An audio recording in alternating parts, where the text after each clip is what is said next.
นอกจากการสนับสนุนช่องของเรานะครับผ่านการกดไลค์กดแชร์แล้วก็ Subscribe นะครับผมปัจจุบันนะครับผมช่องของเราได้เปิดช่องทางใหม่ๆนะครับผมเพื่อให้ผู้ชมนะครับผมและแฟนๆของช่องนะฮะสามารถให้การสนับสนุนช่องเล็กๆช่องนี้นะครับให้ได้ไปต่ออย่างต่อเนื่องนะครับและมั่นคงนะครับผมด้วยระบบสมาชิกนะครับผมที่ช่องเราเพิ่งเปิดขึ้นมานะฮะซึ่งทุกคนสามารถที่จะกดสมัครนะครับผมสมาชิกนะครับผมที่ปุ่มจอยนะครับผมหรือปุ่มสมัครสมาชิกนะครับผมที่มุมขวาล่างใต้คลิปนะครับผมหรือมุมขวาบนในหน้าต่างของช่องนะครับผมเพียงเดือนละ50 บาทเท่านั้นนะครับผมโดยมีสิทธิพิเศษมากมายไม่ว่าจะเป็นตราประทับแสดงระดับหลังชื่อนะครับผมเป็นรูปเรือชิปเปอร์ที่ออกมาแบบอย่างสวยงามนะครับผมพร้อมกับอีโมจินะครับเป็นรุ่นพี่แฮมชิปเปอร์นะครับผมสุดน่ารักนะครับซึ่งใช้ในการพูดคุยนะครับผมในช่องคอมเมนต์พร้อมสิทธิพิเศษต่างๆมากมายที่กำลังจะตามมาในอนาคตนะครับผมอีกอย่างหนึ่งคือทั้งการชมคลิปแบบ Exclusive นะครับก่อนใครนะครับผมหรือ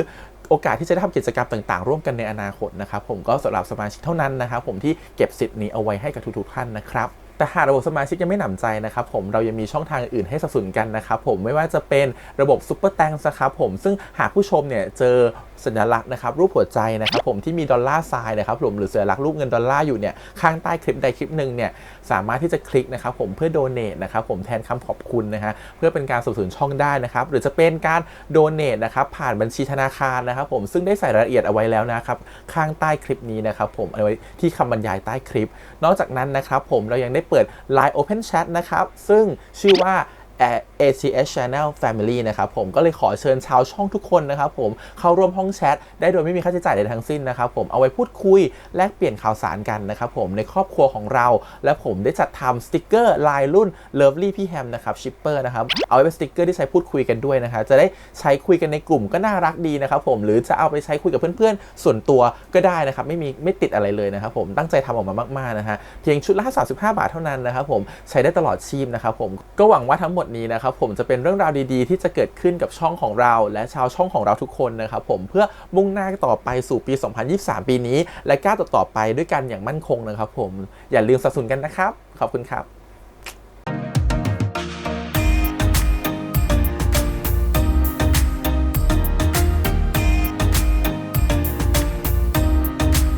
สวัสดีครับยินดีต้อนรับสู่ช่อง ATS Channel นะครับกับพบกันกับการ recap นะครับ Cherry Magic 30 ยังซิ่ง EP นะครับผมที่ 10 แล้วเรื่องราว EP นี้ก็เหมือนที่ตัวอย่างเนาะว่าเขาจะไปลอยกระทงกันแต่ก็มีเรื่องเหตุที่เขาต้องฉุกละหุกเนาะตัวอาชิเองต้องไปอยู่ที่ใต้นะครับผมด้วยความที่หน้าที่ของเขาต้องไปคุมงานที่นู่นทำให้เกิดความสัมพันธ์เนี่ย EP นี้เรียกว่าธีมของความสัมพันธ์และการความสัมพันธ์ที่ความไวเนื้อเชื่อใจมันเป็นบททดสอบความไวเนื้อเชื่อใจกันกับบททดสอบความรักที่ขึ้นกับระยะทางแล้วรู้สึกว่าตั้งแต่ก่อนตอนทำมังงะมาเนี่ยตัวความเป็นมังงะตัวความเป็นซีรีส์ของตั้งแต่ซีรีส์ญี่ปุ่นแหละมันแต่ละ EP มันจะมีธีมของมันเป็นบททดสอบความสัมพันธ์กันก่อนที่จะเจอว่าความสัมพันธ์เนี่ยความรักมันยิ่งใหญ่แค่ไหนอันนี้ก็เหมือนกัน EP ก่อนๆก็จะมีธีมของเขา EP นี้ธีมคือรักที่ห่างกันกับความไม่เชื่อใจกันนะฮะ2 อันนี้พูดถึงธีมหนึ่งก่อนนั่นคือรักที่ห่างกันเราจะเห็นทั้งตัวละครทั้งจินตะและมินก็จะมีการแยกกันอยู่1 อาทิตย์ตัวของอาชิกับการันก็ต้องแยกกันอยู่เหมือนกันเพื่อทดสอบดูว่าถ้าไม่อยู่ห่างกันแล้วเนี่ยไม่อยู่ด้วยกันแล้วเนี่ยจะเป็นยังไงนะฮะแล้วก็จะเห็นว่าความรักที่ห่างกันเนี่ยมันไม่ต้องการทดสอบก็ได้มันอยู่ที่ว่าคุณจัดการความรู้สึกได้ดีแค่ไหนนะฮะการที่ทั้ง2 คนห่างกันเพื่อทำหน้าที่ใดหน้าที่หนึ่งมันเป็นการทดสอบว่าเมื่อเวลาคุณได้ทำหน้าที่ของคุณอย่างเต็มที่คุณเอาเวลาไปทำหน้าที่ของคุณอย่างเต็มที่คุณยังสามารถเชื่อใจคู่รักของคุณได้หรือเปล่าว่าความรักมันยังไม่เปลี่ยนแปลงซึ่งสุดท้ายประโยชน์นี้มันก็มาตอบในตอนจบของ EP นะครับว่าไม่ว่าจะไปที่ไหนก็ตามผมไม่ห่วงแล้วแหละถึงให้คุณห่างแค่ไหน you will be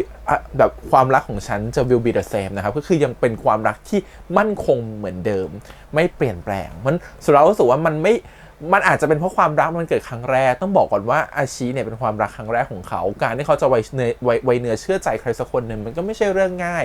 จินตะก็เหมือนกันเขาก็เป็นรักแรกเหมือนกันเพราะเขาไม่ได้ไว้ใจใครง่ายๆมันเลยเกิดความรู้สึกอิจฉาความหึงในฝั่งของจินตะนี่เป็นตัวแทนของอารมณ์หนึ่งเวลาคนห่างกันก็จะมีความหึงหวงอะเนาะหึงน้องเช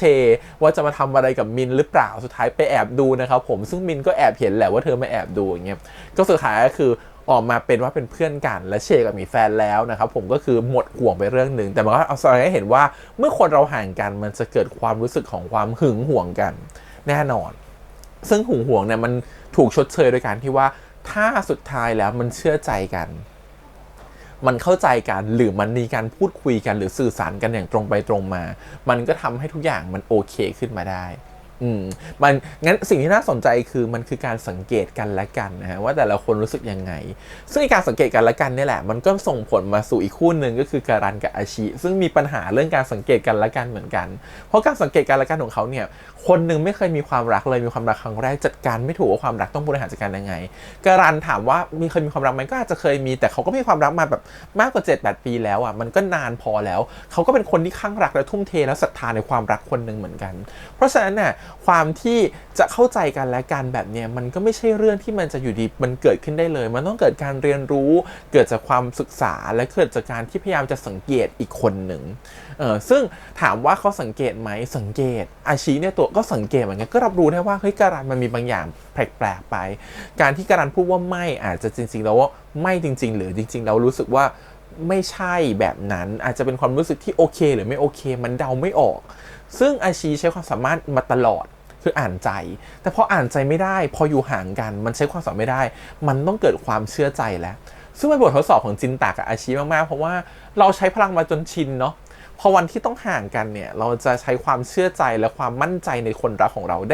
ด้อย่างไรเองซึ่งตรงนี้แหละคือสิ่งที่อาชิก็กังวลทั้งใจตัวเองกังวลทั้งใจการันแต่ก็ลืมไปนึกว่าจริงๆแล้วการันเขาศรัทธาในความรักขนาดเนี่ยเขาเป็นทุ่มเทความรักขนาดเนี่ยเขารักเราขนาดไหนบางทีความไม่รู้ของเราเนี่ยมันทำให้เราคิดไปต่างๆนานาฮะรวมถึงขนาดอาชีที่มั่นใจการันขนาดไหนยังมีความคิดที่มันแตกออกไปเลยสุดท้ายมันมาจบโดยการที่ว่าตัวอาชีเองเนี่ยมาเห็นว่าการันมารอทุกวันเขาคิดไปแค่ฝ่ายเดียวว่าโหตัวเขาคิดถึงมากเลยนะตัวเขาคิดถึงอยากเจอการันมากเลยแต่การันกลับไม่มาหาเขาเลยมันกลายเป็นว่าเขาคิดถึงฝ่ายเดียวหรือเปล่าหรือจริงๆแล้วความรักมันเป็นความรักที่การันเขาไม่รู้สึกแบบนั้นขนาดนั้นจริงๆมันเกิดความลังเลสงสัยมันเกิดความรู้สึกว่าตกลงการันพูดว่าไม่คือไม่ใช่คือใช่จริงเหมือนที่พูดหรือเปล่าแต่พอสุดท้ายแล้วตัวการันเองพอเขาได้รู้ว่าการันมารอเขาทุกวันมารอหน้าบ้านทุกวันมันก็ความคิดมันก็เปลี่ยนไปนะมันทำให้เห็นว่าจริงๆแล้วการันรักเขาแค่ไหนและการันก็ทุ่มเทไหนและการันก็เป็นคนที่ผิดคำพูดเหมือนกันเขาก็ทำผิดเหมือนกันเขาก็ไม่สามารถที่จะอดทนและก็อยู่คนเดียวโดยที่ไม่มีตัวอาชีได้เหมือนกันมันทำให้เห็นว่าสุดท้ายแล้วจริงๆความเชื่อใจที่ตัวอาชีอ่ะเขาเริ่มรู้สึกว่าลังเลกับความเชื่อใจดีไม่เชื่อใจดีมันกลับมาเติมพลังได้เต็มเหมือนเดิมเพราะว่านี่แหละคนถ้าไม่รักกันมันจะมารออะไรขนาดนี้มันจะมาหาเราแบบนี้ทุกวันได้ยังไงแต่สิ่งที่มันเกิดขึ้นคือมันรู้จากคนข้างนอกหมดเลยอันนี้ต้องเป็นบุญของอาชีนะฮะถ้าอาชีเป็นคนที่มีรักครั้งแรกแล้วไม่มั่นใจถามว่าทำไมไม่มั่นใจเพราะว่าความเป็นการันเนาะมันโอเวอร์มากๆมันยิ่งใหญ่มากๆทุกอย่างมันโหจัดเต็มมากๆ มันไม่มีทางเลยที่คนอย่างอาชีจะเชื่อในความรักที่มันยิ่งใหญ่ขนาดนี้ได้จากการมีรักครั้งแรกแต่พอมันได้ฟังคนอื่นถ้ามันไม่ได้เพื่อนอย่างปายมาบอกว่าจริงๆพี่การันเขามาพูดกับหนูแบบนี้นะเขารู้อยู่แล้วว่าพี่ต้องไปเร็วกว่าปกติเขาทำใจมาแล้วระดับหนึ่ง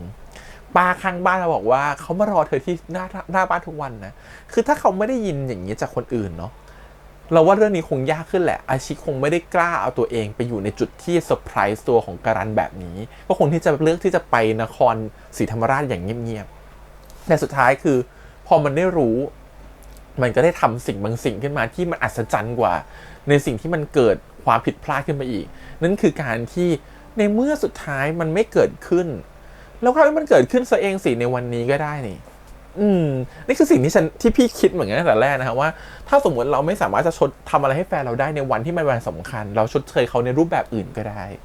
เราอาจจะชวนเขาไปลอยกระทงเล็กๆไม่ต้องจุดพลุมันใช้ตังค์สิ้นเปลืองแต่ถ้าอยากจะเซอร์ไพรส์เนาะตอบแทนความหวังดีของเขามันก็ต้องทำแบบอาชีแหละประดับไฟนู่นนี่แต่บางทีมันหาเพื่อนทำอย่างนี้ให้ไม่ได้เนาะดีว่าปายมันเก่งมีเพื่อนดีอย่างเงี้ยแต่ถ้าสมมติไม่มีเพื่อนแบบปายมันคงจะยากอาจจะได้แค่กระทงไปนั่งลอยด้วยกันแล้วขอโมเมนต์ดีๆสักโมเมนต์นึงไปลอยกระทงด้วยกันก่อนแต่เราแค่นี้อาชี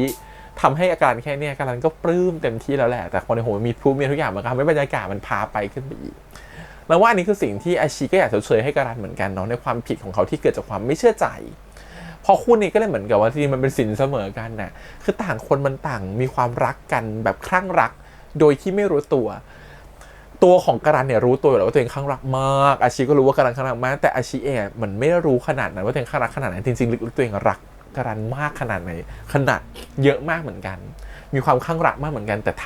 ำตัวไม่ถูกแต่พอตอนนี้มันเริ่มเข้าใจแล้วว่าการันเป็นแบบเนี้ยฉันควรเป็นแบบไหนฉันชวนทำแค่ไหนจริงๆเขาอาจจะบอกว่าไม่เป็นไรแต่จริงๆแล้วมันควรจะทำอะไรชดเชยให้เขาหรือเปล่าบางความสัมพันธ์นะครับบางทีเราพูดกันว่าไม่เป็นไรจริงๆลึกๆมันเจ็บอยู่แล้วมันเสียใจอยู่แล้วงั้นเราไม่ต้องร้อยเขาพูดว่าเสียใจนะครับผมเราก็ต้องเดาให้ออกว่าถ้าสิ่งนั้นมันเกิดขึ้นกับเราเราเสียใจไหมเราเสียใจเพราะฉะนั้นมันไม่ต้องถามเขาเลยว่ารู้สึกแบบไหนการที่แสดงความเสียใจคือเราขอโทษ2ขอโทษไม่พอ1ขอโทษไม่พอ2คืออาจจะหาทำบางสิ่งเพื่อชดเชยสิ่งนั้นแก่เขาก็ได้มันไม่ต้องเป็นอะไรที่มันยิ่งใหญ่มากมายไม่เป็นไรรู้สึกว่าเขาอึดอัดใจแต่เป็นอะไรที่มันเล็กๆน่ารักให้รู้สึกว่านี่คือคำขอบคุณแล้วกันจากการที่เธอยอมและเต็มที่กับความเป็นตัวฉันเราว่าแค่นี้มันโคตรแบบน่ารักที่สุดแล้วอะซึ่ง EP เนี่ยมันก็พูดใน2เรื่องนี้นั่นคือที่เราบอกไปว่า1คือเรื่องของความต้องห่างกันนะฮะอีกเรื่องนึงคือความเชื่อใจนั้นความเชื่อใจมันคือสิ่งสำคัญมากในความสัมพันธ์ซึ่ง EP นี้ก็ตอบหมดเลยว่าจริงๆแล้วอะไม่ว่าจะอยู่ที่ไหนขอให้มีความเชื่อใจซึ่งกันและกันมันก็จะผ่านไปได้แต่ความเชื่อใจนี่แหละมันเกิดจากการที่เราต้องเรียนรู้ซึ่งกันและกันบางทีความสัมพันธ์มันขาดการเรียนรู้ซึ่งกันและกันจนมันไม่มีความเชื่อใจเกิดขึ้นนะแต่เมื่อความสัมพันธ์นั้นผ่านไปสักระยะหนึ่งแล้วมันเรียนรู้ซึ่งกันและกันมันจนมันสนิทกันมากพอมันรู้นิสัยใจคอกันความเชื่อใจมันจะตามมาเองงั้นเวลามันทำอะไรผิดไปจากรูปแบบเดิมๆมันจะรู้ทันทีว่าอันเนี้ยผิดปกติมันความเชื่อใจมันจะกลายเป็นความปกติในสักวันหนึ่งแล้วพอวันหนึ่งถ้าควา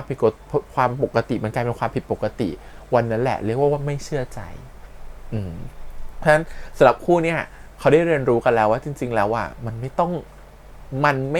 งมีพลังมันก็สามารถที่จะเข้าใจอีกฝ่ายหนึ่งได้และยิ่งคุณใช้พลังยิ่งทำให้อีกฝ่ายไม่เชื่อใจคุณด้วยแล้วว่าตรงนี้แหละคือแบบมันเป็นโมเมนต์ที่รู้สึกว่ามันดีมากและฉากที่มันดีมากๆคือตอนที่กลับมานั่งด้วยกันหน้าบ้านนั่งริมฟุตบาทเนี่ยแล้วตัวของกรันบอกว่าไม่เป็นไรยูจะไปไหนขอให้ไปอเมริกาไปดาวอังคารฉันก็จะรอฉันรู้ว่าเราจะรักกันความรักของเราจะมั่นคงแล้วก็กอดกันเป็นซีนที่พูดเลยว่า the best scene หนึ่งเพราะว่าสายตาที่ตัวของเตตะวันเล่นเนี่ยรวมถึงนิววี่เล่นเนี่ยมันคือแบบมันรับส่งกันดีมากอ่ะมันเป็นสายตาที่เหมือนกับแบบจะร้องไห้แล้วแต่ยังไม่ร้องมันเป็นสายตาที่เหมือนกับฉันซึ้งกับความสัมพันธ์นี้มากพอจูบหน้าผากมันคือแบบโหฉันทะนุถนอมอยู่มากๆมันเป็นความรักที่แบบสุดๆแล้วอีกอย่างนึงคือการที่อ่านใจได้มันทำให้โมเมนต์นี้มันหวานขึ้นการที่คุณจูบหน้าผากแล้วคุณบอกว่าขอให้รอยจูบนี้ฝากไปคุ้มครองคุณหรือดูแลคุณมันคือแบบโคตรจะหวานโคตรจะโรแมนติกอ่ะคุณไม่ต้องทำอะไรมากกว่าการจูบปากไม่ต้องทำอะไรแค่จูบหน้าผากแต่คุณคิดแล้วเขาอีกฝ่ายหนึ่งเข้าใจความคิดของคุณมันโคตรเพอร์เฟกต์แค่ไหนคิดในความเป็นจริงของชีวิตเราคนมาจูบหน้าผากเราไม่รู้นะครับว่าเขาคิดอะไรเราจะรู้สึกว่าอบอุ่นจังเลยมันมีพลังงานอะไรบางอย่างที่มันอบอุ่นใจจังมันรู้สึกว่าเขาเป็นห่วงเราแต่มันก็แค่นั้นนะแต่ถ้ามันเพิ่มเติมคือได้ยินเสียงในความคิดเขาไปอีกมันจะยิ่งขนาดไหนแล้วว่าสิ่งนี้คือสิ่งที่เรื่องพยายามจะบอกว่าบางครั้งการที่เราเรียนรู้จักกันน้อยเกินไปหรือพยายามเข้าใจกันน้อยเกินไปทำให้เราขาดโมเมนต์ดีๆในความสัมพันธ์ไปเพราะบางครั้งความสัมพันธ์ที่มันเกิดขึ้นแล้วเนี่ยบางครั้งเราไม่สามารถจะอ่านใจอีกฝ่ายได้หรอกเขาไม่มานั่งบอกหรอกว่าไม่คือไม่ใช่คือใช่ไม่ใช่ก็คือใช่ใช่คือไม่ใช่มันไม่มีใครอธิบายเนาะมันต้องสังเกตคำพูดสังเกตกิริยาสังเกตแววตาสังเกตหลายๆอย่างแล้วมันจะรู้เองว่าการจูบครั้งนี้มันคืออะไรจูบหน้าผากครั้งนี้มีความหมายแค่ไหนคำว่าโอเคของกรันจริงๆแล้วโอเคหรือเปล่าเขาอาจจะโอเคเพราะเขาทำใจมาแล้วแต่ถ้าตัดเงื่อนไขที่คุณจะไปตามหาความฝันมันคือไม่โอเคก็ได้ถ้ามันรู้เรื่องอะไรแบบนี้มันทำให้รู้สึกว่าเราจะรู้สึกว่าโอเคฉันต้องทำอะไรบางอย่างแล้วแหละเพื่อชดเชยหรือทำอะไรบางอย่างแล้วแหละเพื่อตอบแทนความรักของอีกคนหนึ่งแล้วว่าตรงนี้แหละคือความรักที่มันแน่นแฟนและมันดีขึ้นเรื่อยๆจากการที่เราสังเกตกันและกันคอยดูแลความสัมพันธ์กันและกันและคอยตบเข้ามาอยู่ในความสัมพันธ์ที่มันเป็นความสัมพันธ์ที่มั่นคงและจริงใจแล้วว่านี่คือสิ่งที่เรื่องพยายามจะแบบบอกเล่าผ่านตัวละคร2ตัวนี้นะฮะ2คู่นี้โอเคทีนี้พอพูดถึงจินตากับมินนิดหน่อยคือมินพลาดการชนะไปเนาะแล้วก็ผิดหวังเขาแตะเรื่องไอดอลเข้ามาว่าบางครั้งมันไม่ต้องเป็นไอดอลหรอกบางครั้งใครก็ตามครับมันไม่ได้มีผิดพลาดกันแค่ครั้งเดียวแล้วมันจะสำเร็จหรือมันไม่เคยผิดพลาดเลยแล้วจะสำเร็จมันก็จะมีคนแบบนั้นแต่สุดท้ายมันจะมีคนที่ ทั้งผิดพลาดลุกแล้วลุกขึ้นมาอีกทำผิดแล้วลุกขึ้นอีกทำผิดแล้วลุกขึ้นอีกสุดท้ายเขาประสบความสำเร็จนะคะมันอยู่ที่ว่าคุณน่ะจริงใจกับตัวเองและมั่นใจกับความรู้สึกตัวเองและมั่นคงต่อเป้าหมายตัวเองมากแค่ไหนแต่มันก็แบบนี้เหมือนกันคือไม่ว่าเป้าหมายคุณจะยิ่งใหญ่แค่ไหนบางทีมันอาจจะไม่ใช่คนที่จะคว้าเป้าหมายนั้นมาได้แต่มันทำดีที่สุดแล้วหรือยังในความคิดของคุณโดยที่ไม่เดือดร้อนคนอื่นโดยที่ไม่เบียดเบียนคนอื่นไม่พอบางครั้งการเป็นไอดอลเหมือนที่ตัวของจินตาพูดเลยว่าแค่คุณเป็นแสงสว่างให้ใครสักคนหนึ่งในชีวิตคุณนะแค่นี้ก็มีค่ามากแล้วไม่ประโยคนึงนะฮะว่าบางครั้งนะฮะคำพูดของเรามันไม่รู้เลยว่าคำพูดของเราจะกระทบกับใจใครบ้างในด้านดีหรือด้านไม่ดี